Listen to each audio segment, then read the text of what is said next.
Bonjour, nous allons présenter l'algorithme de Ford-Fulkerson, ou enfin une de ses implémentations possibles. Nous allons travailler sur un graphe qui est un graphe orienté, muni d'un flow et d'une capacité. On l'a déjà muni d'une possibilité de flow, donc qui est compatible ici, le flow étant en premier, la capacité étant en deuxième. La plupart du temps, dans les exercices, on commence par demander de vérifier qu'il est complet. Donc je réexplique comment on fait pour vérifier qu'il est complet. Pour ça, il faut vérifier que tout chemin de l'entrée à la sortie va passer par au moins un arc saturé. Donc l'entrée étant là, la sortie là, on part de E. On regarde tous les chemins partant de E sous forme d'un arbre, donc on peut aller à A ou on peut aller à B.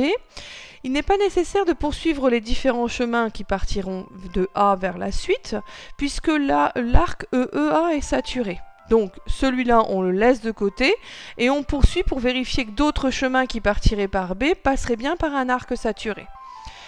De B à D, ce n'est pas saturé, mais de B à C, c'est à nouveau saturé, donc pareil, ça ne sert à rien de poursuivre. On sait que tout chemin qui passerait dans ce secteur-là passerait par au moins un arc saturé. On continue sur D, on va sur S, c'est la seule solution. Celui-là est saturé. On a bien prouvé que en partant de E, quelle que soit la direction choisie, on passe par au moins un arc saturé pour aller à S. L'autre solution aurait consisté à lister l'ensemble des chemins qui vont de E vers S et à prouver que sur chacun de ces chemins, on passe par un arc saturé. Celle-ci étant plus efficace, surtout sur les gros graphes. Attaquons le cœur du problème, c'est-à-dire Ford-Fulkerson. Alors, pour commencer, on va travailler plutôt avec un tableau. Ça évite de refaire et de redessiner un graphe un grand nombre de fois ou de marquer les sommets comme c'est fait parfois sur certains autres algorithmes. Donc, nous allons donc commencer par écrire l'ensemble des arcs qu'on retrouve ici, mais je ne les écris pas n'importe comment.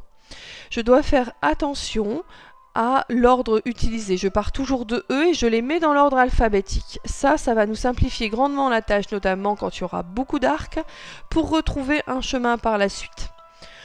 Ensuite, je recopie leur flow, ici. Donc les valeurs qui sont notées là, EA, se retrouvent là.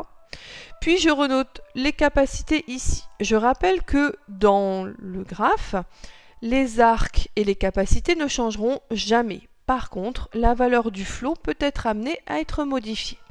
Pour faciliter mon travail, j'ai ajouté une dernière ligne qui est nullement obligatoire pour noter la valeur du flow phi0. C'est ce fameux flow qui passe à travers l'arc, c'est-à-dire la quantité d'eau qui rentre dans E et qui ressort par S. Un peu comme si on avait un arc fictif qui allait de S vers E pour fermer le graphe. Donc là, je vois bien que si j'arrive dans E, il y a 30 qui rentre, la somme des deux là, il y a la même chose, 30 qui sort de S. On retrouve les valeurs ici dans ce qui entre dans E, les deux E, et ce qui sort dans S, les deux S, on retrouve le 30. Donc ça, c'est cette valeur de flow qui circule sur mon graphe. Une fois ça fait, je vais tracer le graphe d'écart. Donc c'est pareil, je vais le tracer dans un tableau pour me simplifier la tâche. Donc je rappelle que le graphe d'écart est composé de deux types d'arcs. Les arcs qu'on appelle positifs, qui sont la capacité moins la valeur du flow, si cette dernière valeur, si la soustraction est différente de 0. Donc je fais la différence de ça moins ça, ça moins ça, ça moins ça. Je les recopie dans le tableau et surtout, si jamais ça vaut 0, je ne la note pas, ça veut dire qu'il n'existe pas d'arc dans le graphe d'écart et non pas qu'il y a un arc de flow 0, ce qui n'a pas de sens. Donc il n'existe pas d'arc, ici. Donc 20 moins 10, 10, 30 moins 15, 15, etc. Ça, c'est les arcs positifs. Les négatifs, c'est tout simplement, je recopie les valeurs de flow qui sont notées ici. Donc c'est de la recopie. Sauf que je dois faire attention de ne pas recopier s'il y a un 0. Cet arc négatif signifie les retours possibles. L'arc négatif, c'est de dire, voilà, on pourrait renvoyer autant en valeur d'eau au point d'origine. Voilà. Alors que l'arc positif, c'est la valeur qu'on peut encore faire passer sur un arc. L'étape suivante consiste à construire le chemin dans le graphe d'écart. Donc on va se servir du tableau. Je pars ici de E. C'est pour ça que je les ai classés. Je regarde EA, EB, sont les deux solutions en sortie. Mais quand je regarde dans les colonnes bleues, uniquement les colonnes de graphe d'écart, EA n'existe pas. Par contre, EB existe. Donc je peux ajouter B après E en chemin dans le graphe d'écart. Une fois que j'ai mis le B, je regarde au niveau de B, cette fois-ci, ici. Je regarde toujours dans mon graphe d'écart, je m'aperçois que BC n'existe pas, mais BD existe. Donc je peux aller de B à D dans le graphe d'écart.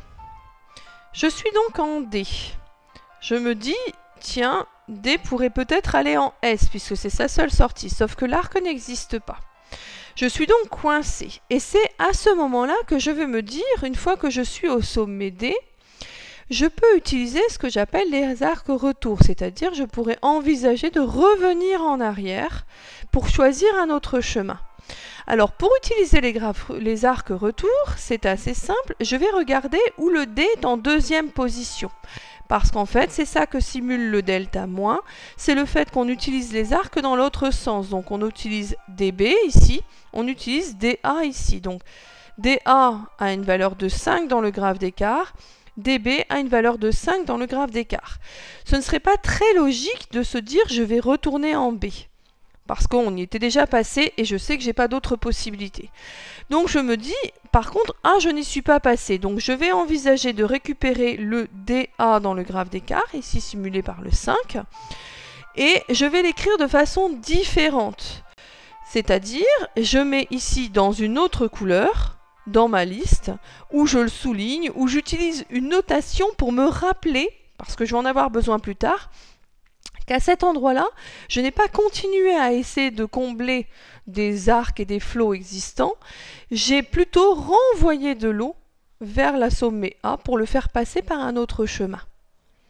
Voilà. Une fois que je suis en A, je regarde à nouveau ce que je peux faire.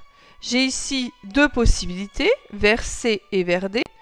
Donc, je choisis C puisque ici D, j'ai déjà été, je ne vais pas le remettre dans mon chemin, ce ne serait pas très logique. Donc j'ai choisi AC qui existait ici en valeur dans le graphe positif. Une fois que je suis en C, facilement, je vais regarder CS, le plus simple, on regarde toujours dans le sens positif au départ, une valeur de 10, je peux donc utiliser cette voie-là dans le graphe d'écart et je vais aller en S en passant par C. J'ai donc fini, je suis arrivé en S. Une fois que j'ai fait ça, je vais regarder les poids que j'ai utilisés dans ce graphe d'écart. Toujours, le flot et la capacité sont de côté. Pour l'instant, je travaille avec le graphe bleu, le graphe d'écart. Donc, je recopie juste les poids en dessous. Alors ça, c'est juste une petite aide, c'est nullement obligatoire, mais c'est vraiment pour nous aider. Je regarde que EB valait 10 ici, que BD valait 15 ici.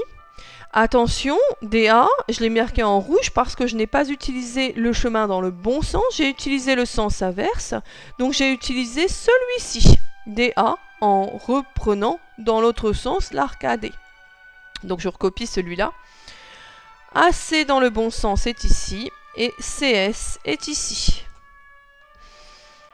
Une fois que j'ai fait ça, je vais choisir le plus petit de ce que j'ai trouvé. Donc le plus petit c'était 5.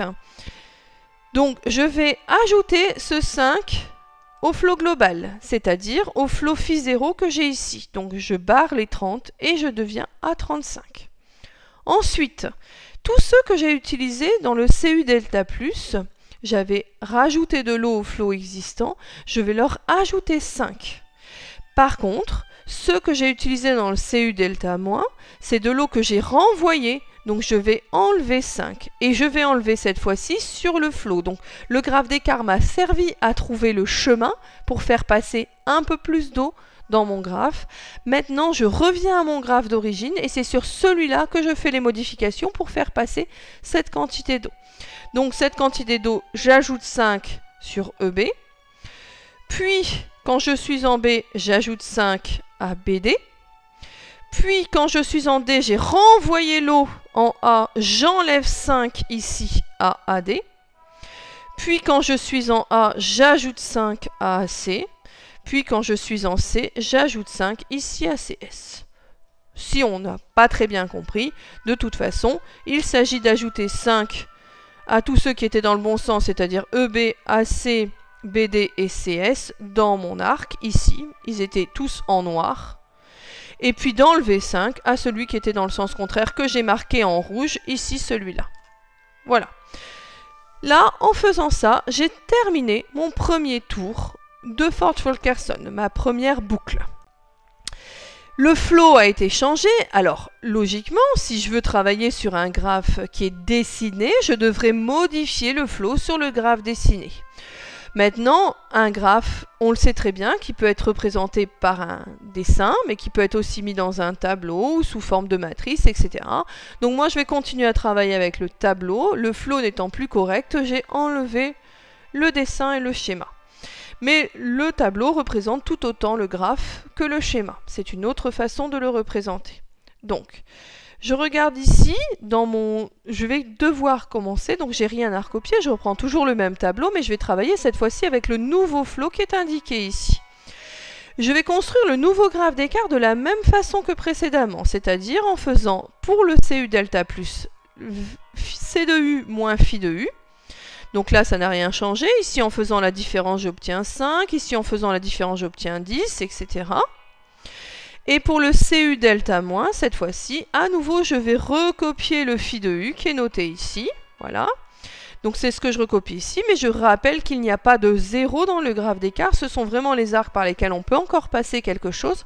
Conclusion, ici, il n'existe pas dans le graphe d'écart. Donc je le barre. Et je fais les autres. Une fois que j'ai fait ça, je vais à nouveau chercher le chemin dans le graphe d'écart. Donc, je redémarre comme je l'ai fait tout à l'heure, en partant de E. Je regarde ici ce que je peux faire. Je ne peux aller qu'en B, puisque c'est là où il y a une valeur. Je me retrouve donc en B. Je regarde les deux B ici. Je ne peux aller qu'en D, puisque c'est le seul endroit où il y a une valeur. Je me retrouve en D. À nouveau, DS n'est toujours pas disponible. Je vais donc regarder si je peux utiliser un retour. Je pourrais ici utiliser un retour pour aller en B, mais ce n'est pas du tout intéressant puisque j'en viens de B, ça ne me servira à rien. Je peux utiliser un retour pour aller en A, mais il n'y a pas de valeur ici. Je pourrais l'utiliser s'il y avait une valeur, mais il n'y en a pas. Ce n'est pas possible. Donc le retour pour aller en A n'existe pas. De ce fait, je ne vais pas pouvoir utiliser d'arc retour au départ de D, je ne peux pas aller dans le bon sens, c'est donc impossible.